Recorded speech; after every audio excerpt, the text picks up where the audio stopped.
Hello everybody, welcome to Plant Amateur. I'm Tara Gaines and today I'm going to be potting up these two Scindapsus exoticas. Satin Pathos. Yeah, I'm going to be putting these two guys together because I want them to get bigger, and I think they need to have a bigger, wider pot to make this happen. Oh, I got these buds. It fits perfectly, like it was meant to be. I have a clean mat to get started. If you'll know, sometimes I don't always clean the mat. Without wasting, I don't know if you can see all of those beautiful roots, but they're just beautiful. They're getting well established in these pots. They're ready to be potted up. They're not exact, oh yeah, they're coming out. But this one, look at how crazy that one is. That one, you can just see all of the roots coming through. Maybe a little late. I don't have too much experience with this plant. This whole plant thing is still kind of new to me. So this guy has been pretty easy to care for. As their roots have been developing, it's been a little bit more maintenance because more roots in the pot equal less soil in the pot, so it needs to be watered more often. But typically I try to water when the first few inches are dry, or if the leaves start telling me. It is very communicative. Other than that, it also likes bright indirect light. It can live in a little bit of a moderate light situation, but I mean, if you want it to grow, then you're gonna have to put it in some light. You can tell by the thickness of the stems and the hardness of the leaves that they store a little bit of water, so that's totally in your favor.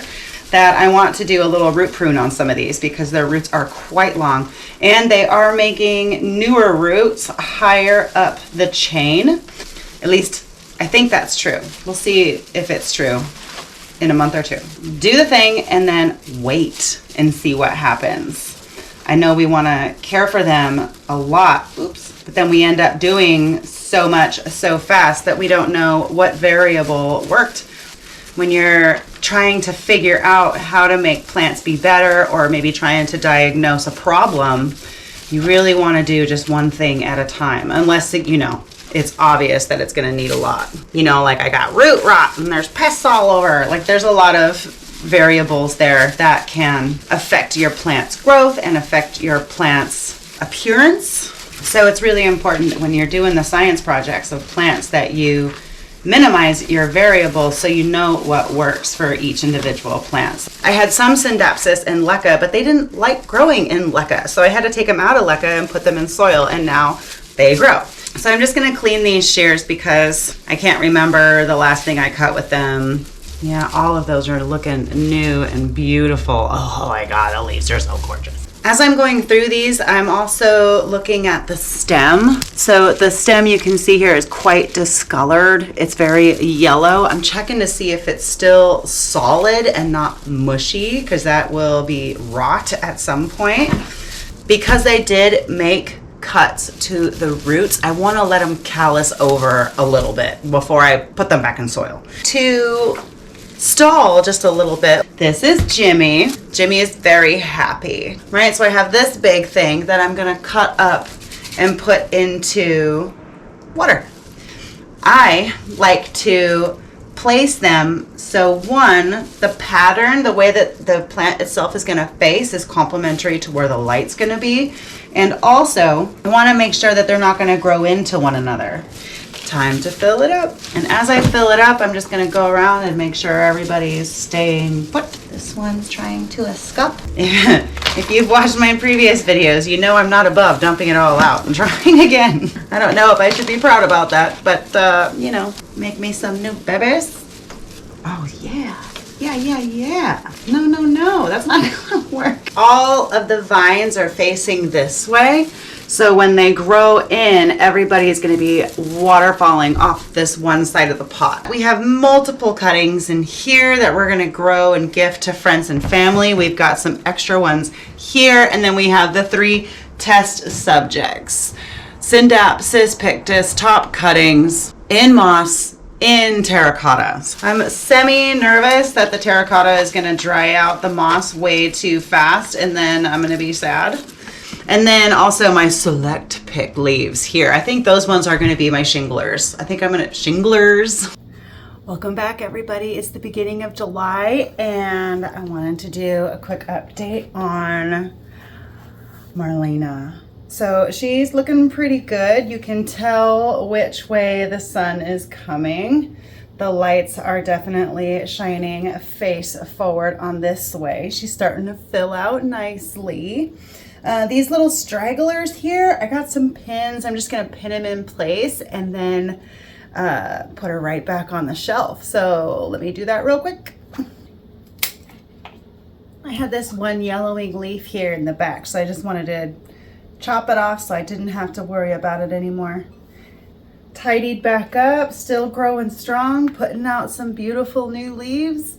Scindapsus for the win. Everybody needs a Scindapsus pictus. Exotica. Here is Marlena.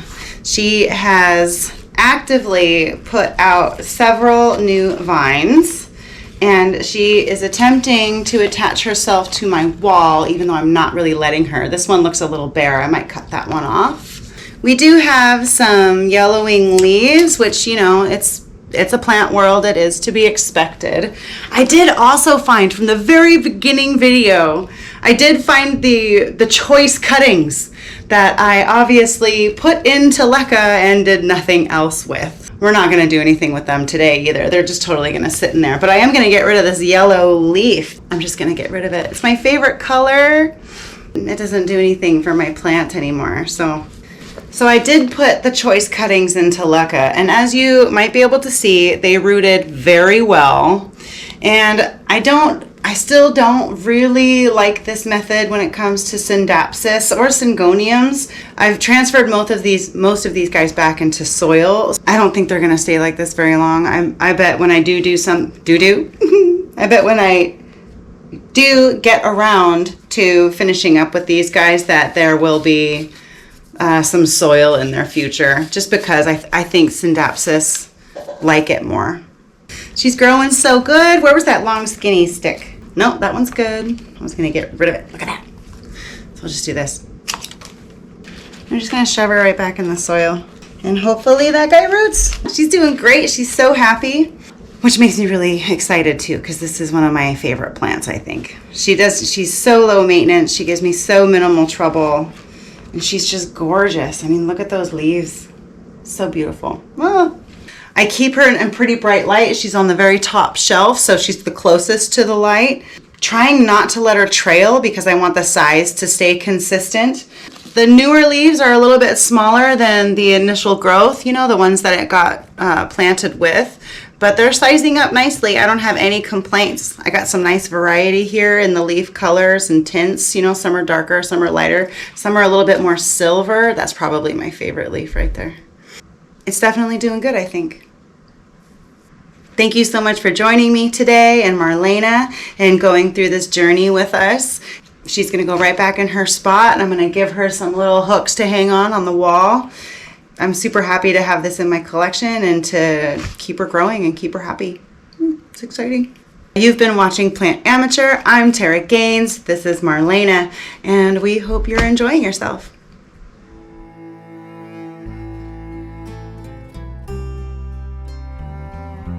I bet when I do some